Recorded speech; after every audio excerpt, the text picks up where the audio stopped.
찬양 감사합니다. 내가 크게 흔들리지 아니하리로다.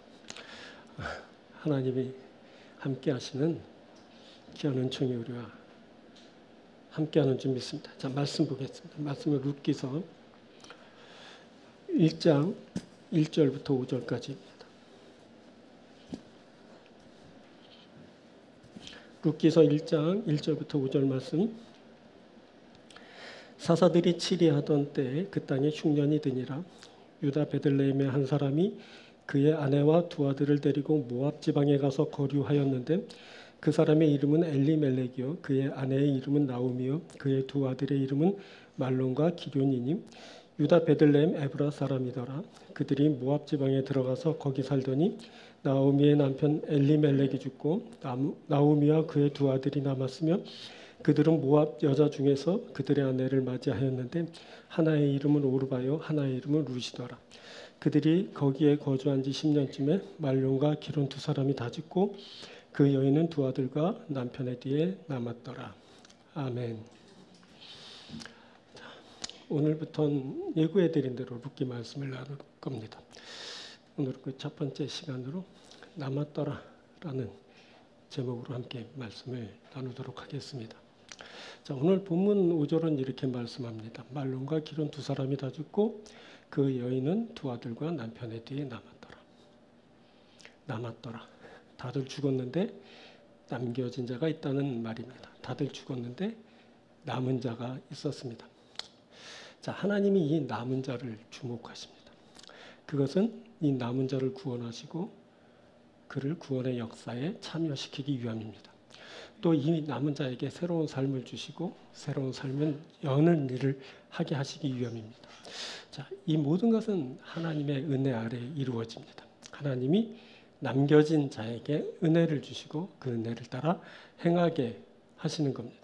자, 오늘은 이것을 함께 나누려고 합니다. 남은 자에게 이루어지는 일입니다. 자, 오늘 말씀 나눌 때 하나님께서 우리와 함께하여 주실 줄 믿습니다. 그래서 남겨진 우리에게 하나님의 귀한 은혜가 차고 넘치는 역사가 있게 될 줄 믿습니다. 자, 세 부분으로 말씀 전합니다. 먼저 우리가 하나님의 구원사를 보게 됩니다. 이것은 하나님의 구원의 역사를 말합니다. 하나님의 구원의 역사가 남은 자들에게 그리고 남은 자들을 통해서 일어납니다. 자, 룻기 처음 시작되는 부분을 보면 마치 족보를 보는 듯합니다. 2절 그 사람의 이름은 엘리멜렉이요 그의 아내의 이름은 나오미요 그의 두 아들의 이름은 말론과 기럐이니 유다 베들레헴 에브라 사람들이더라. 그들이 모압 지방에 들어가서 거기 살더니. 자, 얼핏 보면 족보 같지 않습니까? 자, 그런데 진짜 족보는 후반부 4장에 나옵니다. 자, 4장 18절에 베레스의 계보는 이러하니라. 베레스는 헤스론을 낳고라고 시작되는 이 족보. 자, 22절에 오벳은 이새를 낳고 이새는 다윗을 낳았더라라고 기록하였습니다. 이 족보입니다. 자, 이 족보를 보면 그 끝에 다윗이 등장합니다. 자, 다윗은 우리가 잘 알다시피 하나님이 지목하여 기름 부어 세우신 왕으로 그로부터 하나님이 세우시는 거룩한 나라가 시작되었습니다. 자, 룻기. 자, 한 여인의 이름이 책 제목이고 내용도 가정사를 다룬 것 같았는데 그게 아니었습니다. 앞에는 룻이라는 한 이방 여인을 말하기 위해 흉년을 만나 살기 위해 그곳 이방 땅 모압에 와서 살게 된 한 가정의 구성원들을 소개하고 또 뒤에는 그 여인과 만나 한 축으로 존재하게 된 그의 남편이 된 보아스를 중심으로 한 그의 가게 족보가 말해집니다. 자, 룻기는 이 앞뒤에 두 축을 두고 가운데에 말하고자 하는 핵심의 내용을 이야기를 통해 들려줍니다. 자, 마치 샌드위치처럼 겉에 빵을 두고 안에 내용물을 담은 겁니다. 겉에 빵은 안에 내용물을 가두고 보존하는 역할을 합니다. 이 겉에 빵도 참 중요해 보입니다만 안에 내용물이 더욱더 중요합니다. 그것이 맛을 내고 영양분을 공급하는 데 아주 중요한 역할을 하게 되기 때문입니다. 그때 겉에 빵처럼 존재하는 그 축으로 세워진 족보가 있었습니다. 그 족보는 안의 내용물을 지지하는 역할을 했습니다. 안의 내용물은 이야기 형식으로 되어 있습니다. 예언자나 선지자, 즉 하나님으로부터 계시를 받아 전하는 그 형식의 말씀이 아니라서 마치 문학책을 읽는 듯한 느낌을 갖게 됩니다. 자, 그렇습니다. 말씀은 이야기, 즉 문학적인 서술 형태의 글로 기록되었습니다. 그래서 말씀은 이야기가 전해주는 친밀함과 그 흥미로움으로 독자들에게 읽히게 됩니다. 자, 읽어보면 유달리 그 대화 형식의 글이 많이 나오는 것을 알게 됩니다. 마치 그게 시나리오를 보는 듯합니다. 또 목가적인 정서가 짙게 배어 있다는 느낌을 갖게 됩니다. 읽다 보면 뭐 전원의 서정적인 느낌의 그 단편을 읽는 것 같습니다. 자, 룻기를 보면 추수 이야기가 나오는데, 자, 보리를 추수하고 밀을 추수하는 것을 배경으로 이야기가 진행됩니다. 자, 우리가 지난주에 맥추절을 보냈는데 룻기가 바로 이 추수 이야기를 담고 있어서 이스라엘 후손들은 열매를 수확하는 그 초실절, 즉 맥추절 시작으로 7.7절 기간 동안 내내 룻기를 읽으면서 보냈다고 합니다. 자, 룻기 참 재미있습니다. 자, 이야기라서 그 막 율법, 뭐 신학, 뭐 이런 성격의 글이 아니라서 이해하기도 쉽습니다. 또 거기에 짧죠. 전체가 4장밖에 되지 않습니다. 자, 읽을만 합니다. 읽는데 아주 단번에 읽을 수 있습니다. 제가 왜 이 말을 하냐면 읽자는 겁니다. 앞으로 이제 룻기 말씀을 계속 나눌 텐데 말씀을 들을 때 여러분들이 읽고 듣는다면 이해하는데 훨씬 이해도가 더 깊어지고 또 쉽게 또 이해할 수 있게 될 겁니다. 자, 이번 기회에 룻기서를 정독하기를 권해드립니다. 자, 다시 아내의 이야기를 보면 이방 여인 룻이 그녀의 시어머니 나오미를 따라 시어머니의 고향 베들레헴으로 이주하여 살게 되는 과정을 또 그 결과까지를 말해줍니다. 그런데 이 이야기는 앞뒤에 그 두 축을 보고 이해한다면 그저 한 여인이 타지에 와서 새로운 사람을 만나 새로운 삶을 살아가는 이야기로만 읽히지는 않습니다. 자, 이방인이 시어머니 잘 만나서 한 여인이 남자 잘 만나서 팔자 고쳤다. 뭐 이런 이야기가 아닌 겁니다. 또 이스라엘 남자와 모압 여인이 결혼을 하게 되면서 당시 금지되었던 금기를 깼다는 파격적인 그 사회적 현상을 다룬 이야기도 아닙니다. 또 그 어렵다는 다른 민족 간의 결합을 이루면서까지 진행된 그리고 그의 모든 역경을 이기고 결실을 이루게 된 남녀 간의 감동적인 사랑 이야기도 아닙니다. 이 이야기는 뭘까요? 이 이야기는 하나님의 구원사에 대한 이야기입니다. 이 이야기는 하나님의 구원의 역사를 말해줍니다. 룻기는 역사서로 구분되는 책입니다. 자, 구약 성경에서 역사서로 분류되는 책은 최근까지 우리가 나눈 여호수아로부터 에스더까지 12권의 책을 말합니다. 자, 여호수아, 사사기, 룻기, 사무엘 상하. 자, 룻기가 바로 여기 포함되어 있습니다. 보니 룻기가 사사기 다음에 사무엘서 전에 위치하고 있습니다. 자, 룻기는 사사 시대에 일어난 그리고 다윗 왕조가 시작되기 전에 일어난 그 역사를 이야기 형식으로 기록한 글입니다. 자, 이 시대는 사람이 각기 자기의 소견대로 옳은 대로 행하던 시기였습니다. 자, 사사기 끝에 이렇게 말합니다. 21장 22절. 그때 이스라엘의 왕이 없으므로 사람이 각기 자기의 소견에 옳은 대로 행하였더라. 자, 이 말은 사람이 하나님 없이 자기 마음대로 살았다는 말입니다. 자, 어둠과 무질서가 지배하고 타락과 부패가 만연한 육적으로 영적으로 죄를 벗어나지 못한 고통과 절망의 시기였던 겁니다. 그런데 하나님이 저들을 구원하시기 시작하셨습니다. 룻기 안에는 이 하나님의 구원사가 담겨 있습니다. 자, 룻의 후손으로 다윗이 태어납니다. 그는 이스라엘 역사상 가장 위대한 왕으로 인정받는 자입니다. 그가 하나님의 손에 붙들려 크고 존귀하게 쓰임받았고 하나님은 그를 통해 당시에 어려움을 겪고 있었던 이스라엘을 구원하셨습니다. 자, 뿐만 아니라 룻의 후손으로 예수 그리스도께서 나심으로 이 세상을 향한 하나님의 그 위대한 구원의 역사가 이루어지게 되었습니다. 자, 그 구원사의 시작점에 바로 룻이 있습니다. 자, 룻이란 모압 여인이 하나님 보시기에 귀했습니다. 하나님은 그녀를 존귀하게 세우셨습니다. 그리고 그녀를 통해 하나님의 구원의 역사를 시작하시고 진행하셨습니다. 자, 여인의 이름이 책 제목이 된 것이 구약 성경에 두 권이 나옵니다. 바로 에스더와 룻기입니다. 근데 에스더는 우리가 잘 알다시피 이스라엘 여인이었죠. 근데 룻은 이스라엘 여인이 아니었어요. 모압 여인입니다. 자, 성경에 이방 사람, 이방 여인이 긍정적인 모습으로 등장하는 것도 참 놀라운 일인데 그 여인이 바로 책 제목이 된 것은 정말 놀라운 일이 아닐 수 없습니다. 거기에 하나님의 구원사를 이방 여인이 루스로부터 시작하셨다는 것은 그것이 시사하는 바가 의미심장한 겁니다. 자, 하나님은 이방인을 귀히 여기십니다. 하나님은 이방인을 구원하십니다. 그뿐 아니라 하나님은 구원의 역사에 이방인이 주인공이 되게 하십니다. 이게 바로 룻기에서 말하는 내용인 겁니다. 자, 이 여인의 후손으로 누가 나왔다고 했죠? 이스라엘의 가장 위대한 왕 다윗이 나왔다고 했습니다. 자, 이것은 하나님의 구원이 이방인을 중심으로 두고 진행되었다는 것을 말해주는 겁니다. 엄밀히 말하면 이제 이스라엘은 이스라엘이 아닙니다. 혈통적으로 모압의 피가 섞인 이방인과 구별되지 않는 그런 사람들입니다. 그 이전엔 또 라합과 섞이고 아주 골치 아픕니다.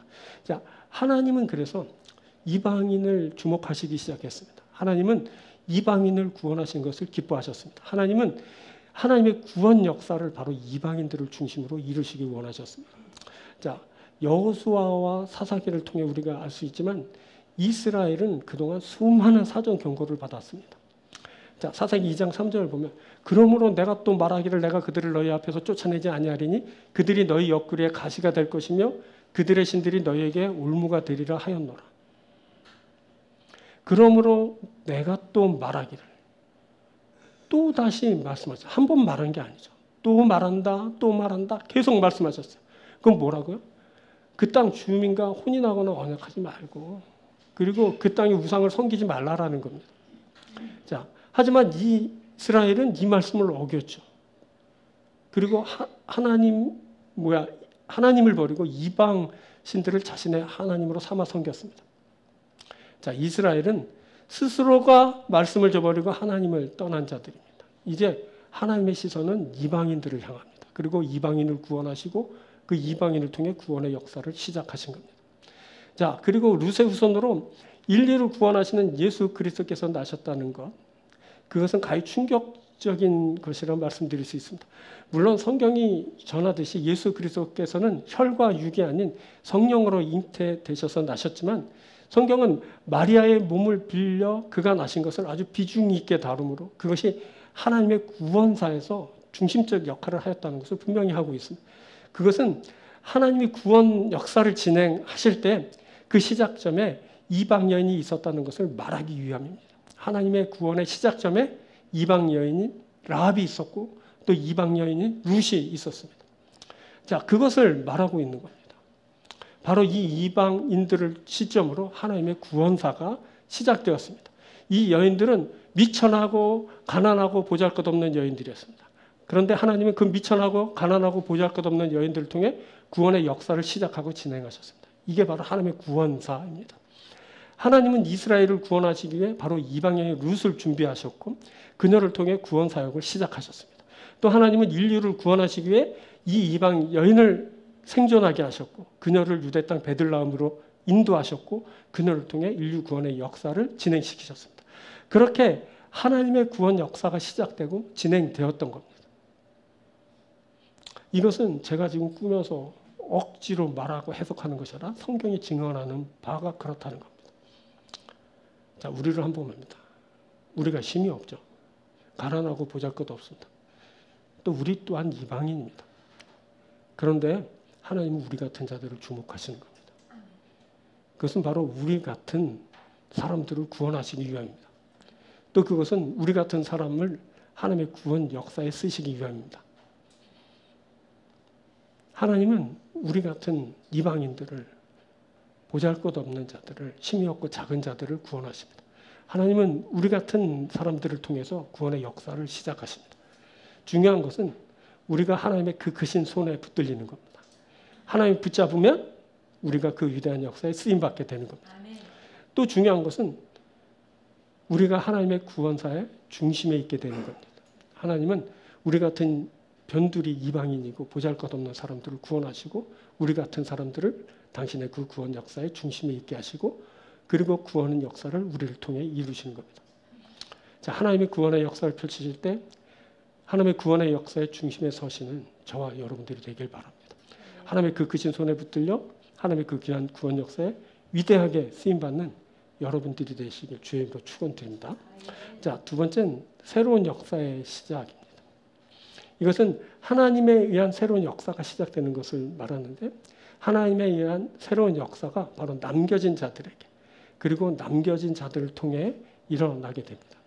자, 룻기는 남겨진 한 보잘것없는 이방 여인을 통해 하나님의 새로운 역사가 시작되었음을 말해줍니다. 하나님은 룻기를 통해서 하나님이 누구에게 관심을 두시고 누구를 구원하시는지를 이제 독자들에게 알게 하십니다. 하나님은 이방인을, 여인을, 가난한 자를, 또한 그와 함께한 자들을 주목하십니다. 하나님은 이방인을, 여인을, 가난한 자를, 또한 그와 함께한 자를 구원하십니다. 그리고 하나님은 이방인을, 여인을, 그리고 가난한 자를 남기시고 이를 통해 하나님의 새로운 역사를 진행하십니다. 자, 예전에도 그러신 적이 있었죠. 앞에서도 살폈지만, 자, 이스라엘이 약속의 땅에 들어갈 때 하나님은 그곳에 라합이라는 이방 여인을 주목하셨습니다. 그리고 그 여인을 하나님의 구원 역사에 참여시키시고 그녀를 또한 구원하여 주셨습니다.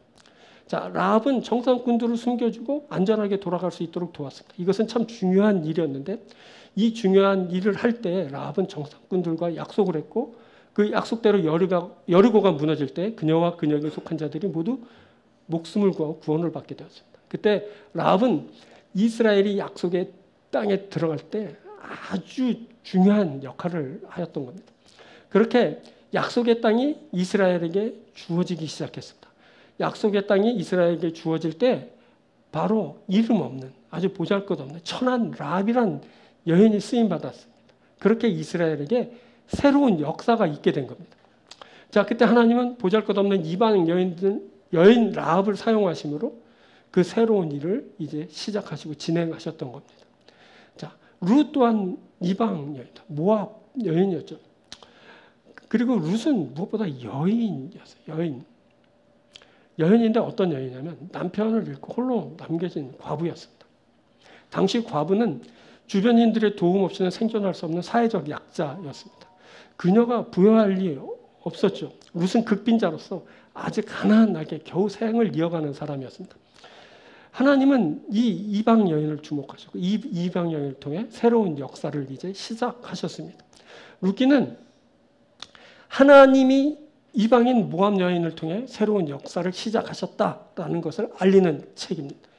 자, 하나님이 보잘것없는 이방 여인을 통해 새로운 역사를 시작하셨습니다. 이것이 바로 놀라운 일이 아닐 수 없습니다. 자, 족보가 있다고 했죠. 자, 족보가 어디로 있냐면 마태복음서로 있냐면 마태복음서를 보면 아브라함과 다윗의 자손 예수 그리스도의 족보가 나오죠. 아브라함과 다윗의 자손 예수 그리스도의 계보라. 마태복음서가 그렇게 시작합니다. 이 족보를 보면 누가 나오냐면 라합이 나오죠. 그리고 룻도 나옵니다. 이방 여인인 라합과 룻이 바로 다윗 왕의 조상이라고 족보는 말해줍니다. 라합이 다윗의 고조 할머니고 룻이 증조 할머니입니다. 그리고 이 계보를 따라 예수 그리스도께서 나셨다라고 족보가 말해줍니다. 이는 하나님이 라합과 룻을 구원의 역사 그 시작점에 두시고 그 여인을 쓰셨다라는 것을 의미하는 겁니다. 하나님이 천한 기생 출신의 이방 여인을, 비천한 그 모압 여인을 하나님이 새롭게 여시는 그 역사의 현장에 세우시고 사용하셨습니다. 자, 룻기에 나오는 그 족보의 끝에는 다윗 왕이 기록되어 있습니다. 자, 4장 21절, 22절 보면 살몬은 보아스를 낳았고 보아스는 오벳을 낳고 오벳은 이새를 낳고 이새는 다윗을 낳았다. 자, 이 족보를 보면 다윗의 증조 할아버지 보아스가 나오는데 그가 바로 룻의 남편이 될 사람입니다. 자, 모압 여인 룻이 다윗의 증조 할머니가 됩니다. 이는 하나님이 이스라엘을 구원할 새로운 왕조를 여실 때 바로 룻을 통해 진행하셨다라는 것을 의미하는 겁니다.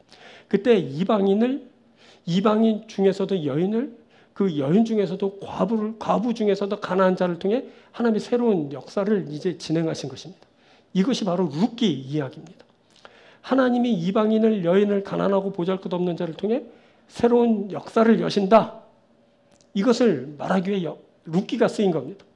자, 이 이야기의 처음에 이방 모압으로 이주한 한 가정을 소개하고 그리고 끝에는 그 가정이 위대한 왕 다윗으로 이어지게 된다라는 것을 이제 언급한 것입니다.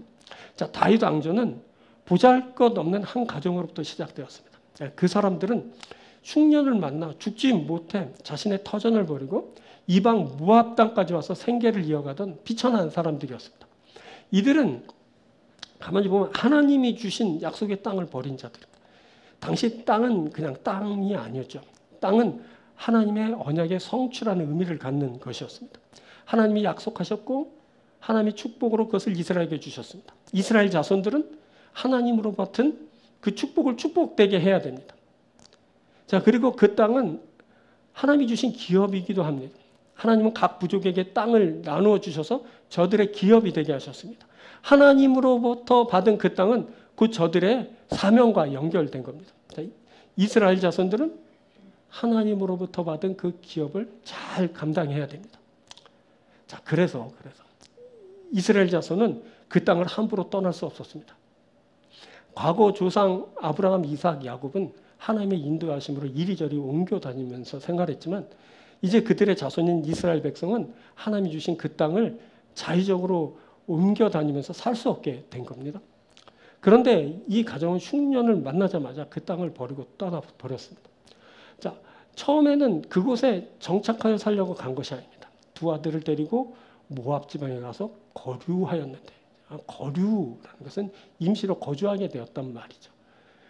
거류민 그러잖아요. 거류민으로 그냥 잠시 흉년을 피하기 위해 그 땅으로 간 것뿐이었습니다. 그런데 하루 이틀을 지나면서 그만 그들은 그곳에 아예 발붙이고 살게 됐습니다. 2절 하반절에 이렇게 말했죠. 유다 베들레헴 에브라 사람이더라. 그들이 모압 지방에 들어가서 거기 살더니. 유다 베들레헴 에브라 사람들인데 모압 지방에 들어가서 살았습니다. 살았다라는 것은 정착했다라는 그런 말입니다. 이들은 하나님이 주신 언약과 축복의 땅을 버린 자들이 되어버리고 말았죠. 이들은 하나님의 주신 기업을 포기하고 사명을 놓은 자들이 되고 말았습니다. 그렇게 하나님이 주신 땅을 떠나면서 하나님이 주신 축복과 그 기업을 떠나는 일이 있게 됩니다. 처음에는 그곳에 살 생각이 없었더라도 이후의 상황과 현실은 그들을 그곳에 눌러앉게 만듭니다. 그렇게 하나님을 떠나게 되는 겁니다. 또 이들은 이방인과 혼인한 자들입니다. 처음에는 아버지, 어머니, 아들 둘 이렇게 4인의 단촐한 가정이었습니다. 그런데 아버지가 그만 죽게 됐습니다. 그 이후에 두 아들은 현지 모압의 여인을 아내로 맡게 됩니다. 물론 이것도 이들의 초기 계획에는 없었던 일입니다. 처음에 흉년이 그칠 때까지만 모압에 잠시 거하려고 간 것이었습니다. 그런데 그곳에 정착하면서 또 아버지가 죽게 되면서 상황이 변했습니다. 이제 아들이 장성하여 가정을 이루어야 하는데 이스라엘 여인이 없는 겁니다. 그렇게 된 겁니다. 자, 문제는 하나님이 이방인들과의 혼인을 금하셨다는 겁니다. 그런데 이 사람들은 하나님이 극히 꺼리시는 이방인들과의 혼인을 감행함으로써 하나님의 명령을 아무렇지 않게 어기는 그런 사람들이 되고 말았습니다. 이렇게 보니 이들은 하나님 앞에 희망이 없어 보입니다. 이들이 살기 위해 하나님의 축복에 솟아진 약속의 땅을 버렸습니다. 이들이 살기 위해 하나님의 말씀을 어기고 이방인과 혼인하였습니다.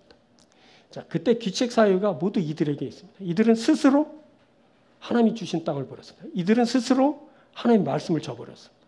이제 이들에게서 하나님 앞에서의 모든 희망이 다 포기된 것처럼 보입니다. 이들이 그렇게 스스로 자신 마음대로 행하면서 살았으니까요. 자, 이쯤 되면 하나님의 심판이 저들에게 임해야 하지 않습니까? 라고 말하게 됩니다. 이들이 그렇게 죽고 망하게 된 것이 하나님의 심판의 결과라고, 또 거기에 더한 하나님의 심판이 있게 될 거라고 막 비난을 받지 않겠습니까? 그런데 놀랍게도 하나님은 남겨진 두 여인을 주목하셨고 그 두 여인을 통해서 새로운 역사를 쓰기 시작하셨습니다.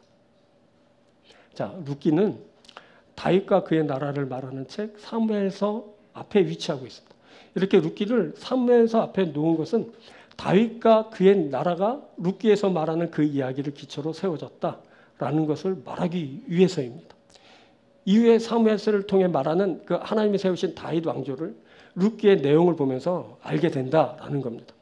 룻기, 자, 거기 보니까 남겨진 두 여인이 있었습니다. 자, 시어머니 나오미 그리고 며느리 룻입니다. 이 남겨진 자 나오미와 룻을 통해 하나님이 역사하셨습니다. 이 남겨진 자 나오미와 룻을 통해 하나님이 새로운 역사를 시작하셨습니다. 바로 이게 룻기입니다. 하나님이 남겨진 자를 통해 새로운 역사를 시작하십니다. 저들이 이방인이고 가난한 자들이고는 문제가 되지 않습니다. 하나님이 저들을 붙들 때 저들에게서 하나님의 역사가 시작되는 겁니다. 그렇게 하나님이 행하시는 새로운 역사는 시작됩니다. 남겨진 보잘것없는 자들을 통해 하나님의 새로운 역사가 시작됩니다. 하나님은 룻기를 통해서 하나님이 누구에게 관심을 두시고 누구를 구원하신지를 독자들에게 알게 하십니다. 또 하나님은 누구를 통해서 새로운 역사를 시작하시는지도 알게 하십니다. 하나님은 멸시받는 이방인을, 당시 절대적 약자였던 여인을, 가난하고 보잘것없는 자를, 또한 그와 함께한 자들을 주목하십니다. 하나님은 멸시받고 약자이고 가난하고 또 그들과 함께하는 그 모든 자들을 구원하십니다. 하나님은 저들을 남기시고 저들을 통해 하나님의 새로운 역사를 진행하십니다. 바로 그것을 룻기가 우리에게 말해주는 겁니다. 자, 하나님은 우리를 주목하십니다. 하나님은 우리를 구원하십니다. 하나님은 우리를 통해 하나님의 새로운 역사를 진행하십니다. 우리는 모르지만 그 옛날에 나오미도 몰랐고 룻도 몰랐지만 그 여인들을 통해 하나님이 크게 역사하셨던 것처럼 지금 우리는 모르지만 하나님이 우리를 주목하고 계시는 거예요. 우리를 남기신 이유가 있는데 우리를 통해 하나님의 귀한 역사를 쓰시기 위함입니다. 이 하나님의 시선에 사로잡히고 하나님의 그 구원의 손에 붙들리고 하나님의 귀한 역사에 귀하게 쓰임받는 저와 여러분들이 되기를 바랍니다. 하나님께서는 우리를 통해 새로운 역사를 쓰십니다. 할렐루야. 세 번째는 은혜 아래에 있는 사람들입니다. 이 은혜 아래에 있는 자들은 바로 남겨진 자들을 말하는 겁니다. 이 남겨진 자들에게 하나님의 은혜가 임했고 이들이 하나님의 은혜 아래서 역사를 이루는 사람들이 됐습니다. 자, 룻기는 남겨진 그 보잘것없는 사람들이 하나님의 은혜 아래 놓이게 되었다라는 것을 말해줍니다. 이 남겨져서 하나님의 은혜 아래 놓이게 된 사람들이 다시 새롭게 시작하여 새로운 삶을 얻게 됩니다. 하나님이 저들에게 은혜를 베푸셔서 저들을 궁핍에서 건지시고 전혀 새로운 삶을 만나게 하십니다. 이들이 누구냐면 하나님의 은혜 아래에 있는 자들입니다. 자, 이들은 단 2명. 누구냐면 나오미와 룻입니다. 자, 나오미는 유다 베들레헴 사람입니다. 나오미는 흉년이 들었을 때 남편 엘리멜렉을 따라서 2 아들과 함께 모압 지방에 와서 살게 되었습니다. 그런데 그만 남편 엘리멜렉이 죽었죠.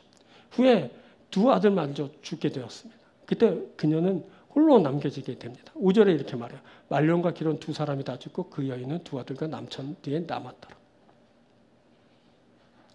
가족이 몰살한 겁니다. 남편도 죽고 아들 둘도 죽어서 그녀가 혼자 남았습니다.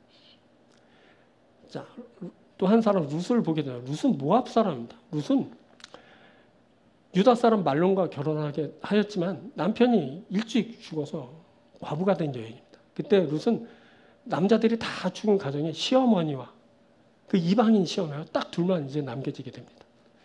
자, 그때 그건 모압 땅에 흉년을 만나 살기 위해 고국을 떠난 한 가정이 풍기박산나는 일이 있었습니다. 이때 유다인 시어머니 나오미와 모압 여인 며느리 룻 그 2 사람이 그곳에 남겨지게 되었습니다. 자, 보니까 이 가정은 살기 위해 하나님의 축복의 솟아있는 약속의 땅을 버렸고 하나님의 말씀으로 이방인과 혼인한 가정입니다. 그렇게 약속의 땅을 떠나 이방 모압 땅에 거하고 살게 되었지만 그만 아버지가 죽게 됐습니다. 남겨진 2 아들은 현지 모압 여인들과 결혼을 했지만 이 2 아들도 일찍 그냥 세상을 떠나고 말았습니다. 참 비참하죠. 살기 위해서 이방 땅으로 갔는데 결과는 죽음이었습니다. 자, 사람들이 얼마나 수군댔겠습니까?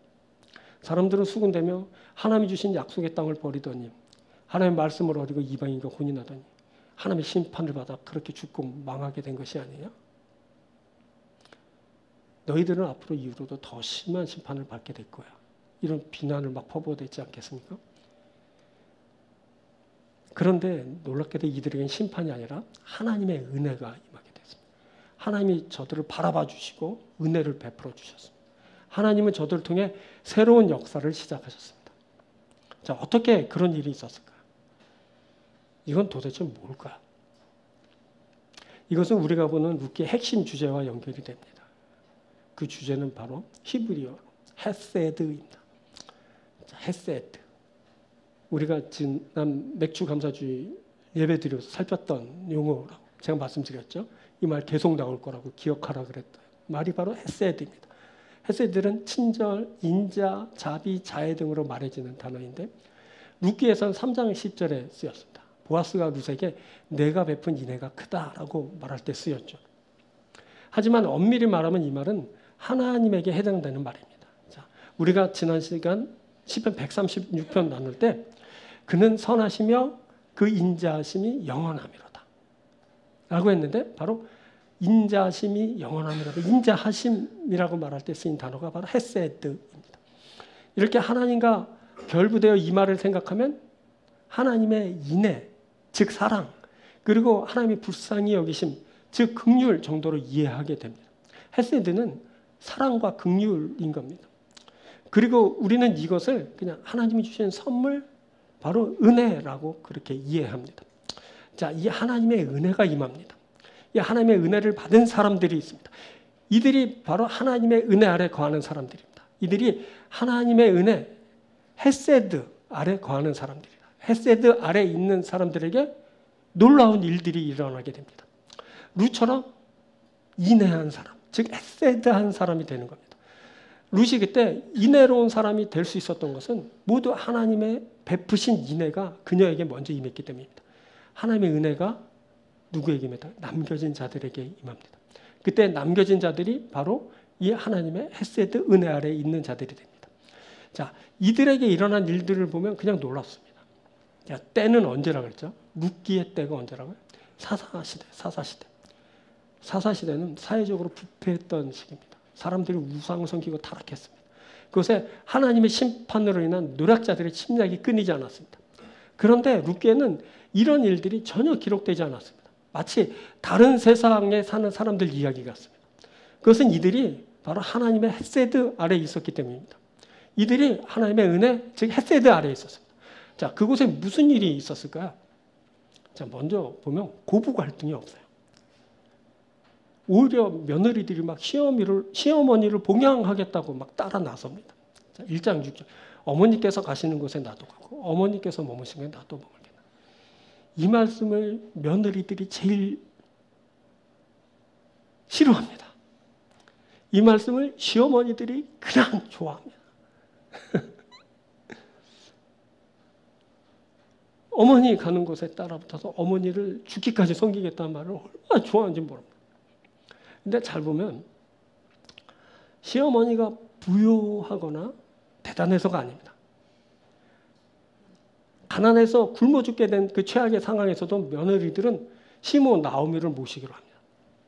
그 중에서도 며느리 룻은 시어머니 나라 그 고향까지 함께 동행하게 됩니다. 시어머니가 고향으로 돌아갈 것을 강권하지만 며느리 룻은 끝까지 어머니와 함께 하겠다고 고집합니다. 자, 이것은 인간적인 얄팍한 계산의 결과가 아닙니다. 그녀가 만일 그렇게 계산했다면 결코 시어머니 나오미를 따라 나서지 못했을 겁니다. 이렇게 룻이 다른 가족이 다 죽고 홀로 남겨진 쫄딱 망한 여인인 시어머니를 따라 이방 땅 베들레헴으로 온 것은 정말 말로 쉽게 설명이 되질 않습니다.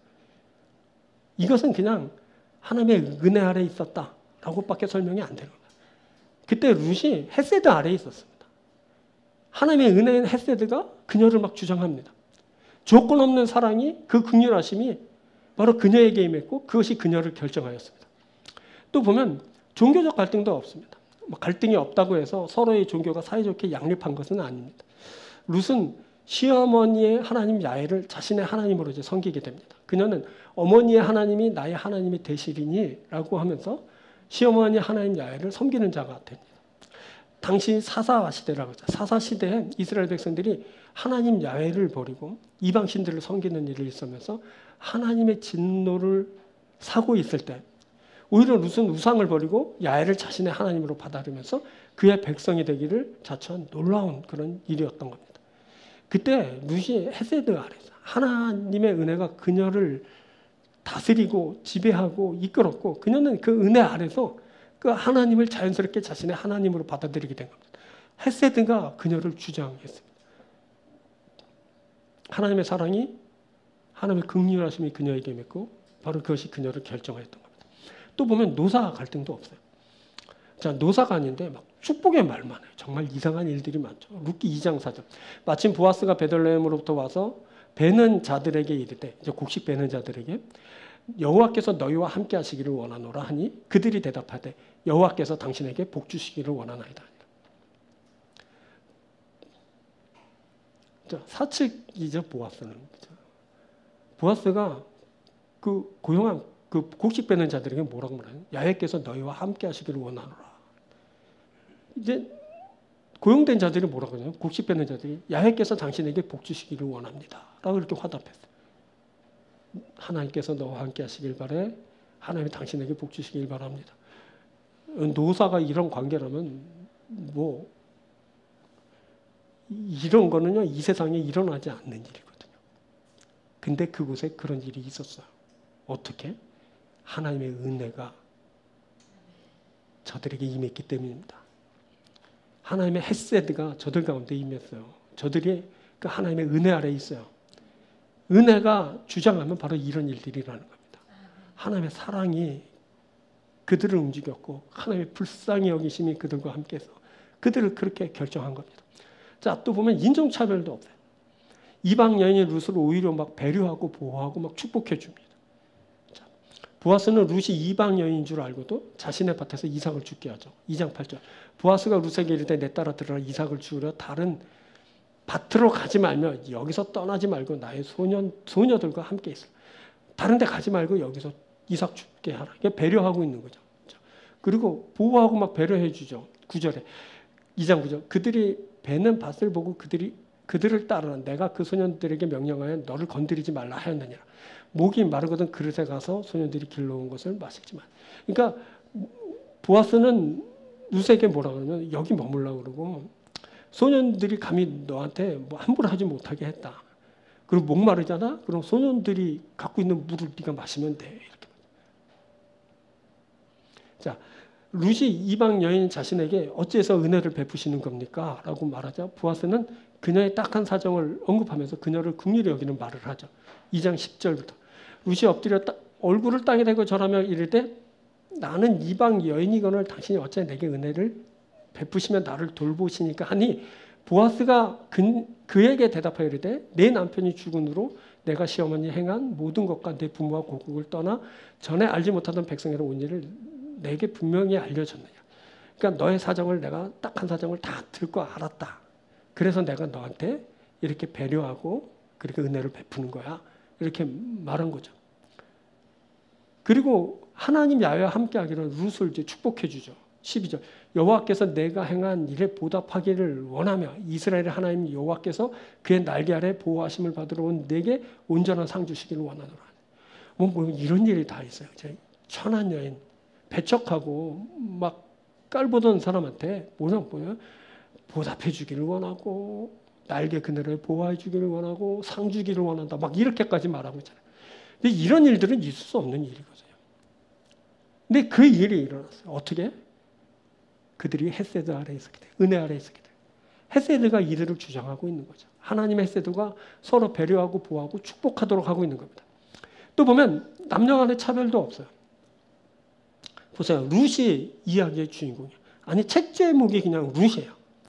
그때 보아스는 룻에게 일하다가 목마르면 소년들이 길어온 물을 마시라고 하죠. 목마르거든 그릇에 가서 소년들이 길어온 것을 마실지니라 이렇게 말했어요. 소녀들이 떠온 물을 소년들이 마셔야 정상이거든요. 근데 소년들이 떠온 물을 소녀가 마시게 된 거예요. 차별이 없죠. 오히려 막 역전됐죠. 또 보아스는 소년들에게 명하여 룻을 위해 일하게 하죠. 9절에 보면 그를 위해 곡식 다발에서 조금씩 뽑아서 버려서 그에게 죽게 하고 꾸짖지 말라. 그러니까 이삭 주우러 왔는데 쉽게 주우러 일부러 흘리라는 거야. 흘려줘서 그러니까 소년들이 아무리 고용주가 말한 거라도 얼마나 자존심 상하겠어요. 무슨 기집애한테 기집애를 위해서 내가 이런 것까지 해야 돼? 이방 기집애인데? 그러면서 막 보면 참 희한한 일이 막 일어나고 있는 거야. 당시 남녀 간의 성차별이 만연했던 그 시대에 이런 모습이 그려졌다는 것은 그냥 놀라운 일이 아닐 수 없는 거예요. 보아스가 그때 어디 아래에 있었다고요? 헤세드 아래 있었던 거예요. 은혜 아래 있었던 거예요. 그 헤세드가 보아스를 주장했어요. 하나님의 사랑이, 그 긍휼하심이 그 모든 것을 결정했어요. 자, 놀라운 것은 뭐냐? 룻이 이방 모압 여인이었다는 거예요. 모압은 이제 앞으로 계속 살피게 되겠지만 이스라엘을 배척하고 경멸하는 사람들이었거든요. 여기에 불가피한 갈등과 차별이 발생하게 되는 겁니다. 하지만 룻기를 보면 룻이 그 어떤 갈등을 겪거나 차별이나 불이익을 받지 않습니다. 오히려 혜택을 받고 보호를 받고 배려를 받고 긍휼히 여김을 받고 뭐 축복을 받습니다. 이건 그 당시 있을 수 없는 일입니다. 그때 절대 있을 수 없는 일이 그렇게 발생했습니다. 그 시대에 뭐라고요? 사사화 시대요. 어둠과 무질서가 지배했죠. 타락 부패가 만연했습니다. 죄를 떠나지 못한 그 절망의 시기였어요. 우상 숭배, 막 인신 제사적인 영적인 범죄가 만연했고 하나님의 심판들이라는 전쟁이 끊이지 않았던 그런 시기죠. 그런데 이런 내용은 룻기에서 찾아볼 수 없어요. 보세요. 사람들이 다 선해요. 다 인자합니다. 저들이 서로를 긍휼히 여기는 마음을 품고 있어요. 분위기가 평안하고 고요합니다. 막 목가적인 풍경을 막 풍기지 않습니까? 마치 다른 세상 얘기 같습니다. 도저히 사사 시대의 모습으로 볼 수 없는 겁니다. 자, 이것은 모두 저들이 하나님의 헤세드 아래에 있었기 때문에 그래요. 모두가 다 하나님의 은혜입니다. 하나님의 사랑, 긍휼입니다. 이렇게밖에 설명되지 않습니다. 그때 룻이 그가 만나는 모든 사람들이 바로 이 하나님의 헤세드 아래에 있었습니다. 그래서 당시 이스라엘은 부패하고 타락하였지만 하나님의 은혜가 머무는 곳은 전혀 다른 모습을 하게 된 겁니다. 이들이 완전히 다른 삶을 만나게 됩니다. 서로 사랑하고 불쌍히 여깁니다. 배려하고 보호해 줍니다. 축복하고 위로해 줍니다. 이 일은 그 당시 시대에선 도저히 있을 수 없는 그런 풍경입니다. 이 일은 하나님의 헤세드 아래에 있는 사람에게만 일어난 일입니다. 룻기는 이 헤세드가 근본인 나라가 오고 있다라는 것을 말해줍니다. 바로 다윗을 통해 세우시는 거룩한 나라입니다. 우리에게도 하나님의 헤세드가 근본인 나라가 옵니다. 그것은 예수 그리스도를 통해 예수 그리스도께서 가져오신 나라입니다. 그 나라는 하나님의 사랑과 긍휼하심으로 임합니다. 그 나라는 하나님의 헤세드 아래에 있는 자들로 구성됩니다. 우리가 이렇게 남겨졌습니다. 우리가 지금 하나님의 헤세드 아래에 거합니다. 세상은 점점점 강팍해지고 하나님을 떠나고 우상이 황금을 섬기고 자기 배를 위하는 그런 시기를 만났지만 서로 다툼을 일삼고 평가르고 비방하고 적대시하는 세상이지만 하나님의 헤세드가 있습니다. 그 헤세드 아래 거하는 자들, 그 하나님의 헤세드 은혜를 힘입는 자들이 있습니다. 이 사람들은 전혀 다른 세상을 삽니다. 똑같은 세상 아래 거하지만 하나님의 은혜가 저들을 다스리고 지배하고 인도하면 전혀 다른 삶을 살게 되는 겁니다. 우리가 그 헤세드 아래 거합니다. 그래서 우리가 사랑과 불쌍히 여김을 받습니다. 우리가 배려와 보호하심을 받습니다. 우리가 축복과 위로를 받습니다. 이제 우리가 전혀 다른 삶을 살아가게 됩니다. 우리가 서로 사랑하고 불쌍히 여깁니다. 우리가 서로 배려하고 보호합니다. 우리가 서로 축복하고 위로합니다. 우리가 하나님의 헤세드 아래에 있습니다. 우리가 하나님의 헤세드 아래에 있는 자들입니다. 이러한 하나님의 헤세드를 만나고 이 헤세드를 살아가는 여러분들이 되길 주임으로 축원드립니다. 자, 말씀 뵙겠습니다. 자, 하나님의 구원이 약하고 보잘것없는 자들에게 임합니다. 하나님의 구원사가 이 약하고 보잘것없는 자들을 통해 시작됩니다. 우리가 하나님의 구원을 받고 우리가 이 일에 쓰임 받습니다. 하나님으로부터 새로운 역사가 시작됩니다. 하나님이 주목하시는 사람들이 있습니다. 이들은 남겨져서 하나님께 쓰임 받기 원하는 사람들입니다. 하나님이 그들을 통해 새로운 역사를 진행하십니다. 우리가 그 일에 쓰임 받기 원합니다. 하나님의 은혜 아래 거하는 자들이 있습니다. 이들은 세상과 전혀 다른 삶을 살아갑니다. 하나님의 은혜가 이들에게 임하기 때문이죠. 이들은 서로 사랑하고 긍휼히 여깁니다. 배려하고 보호해 줍니다. 축복하고 위로합니다. 우리가 이 하나님의 헤세드, 그 하나님의 은혜 아래 거합니다. 우리가 서로 사랑하고 긍휼히 여기고 배려하고 보호하며 축복하고 위로합니다. 우리가 하나님의 그 헤세드 은혜 아래 거하는 자들입니다. 이것이 오늘 우리에게 선포되었고 우리 모두가 이 말씀을 들었습니다. 이 말씀이 온전한 여러분들의 현실이 되길 바랍니다. 이 말씀대로 되어지고 그 말씀대로 살아가는 여러분들이 되길 주님의 이름으로 축원드립니다. 기도하겠습니다.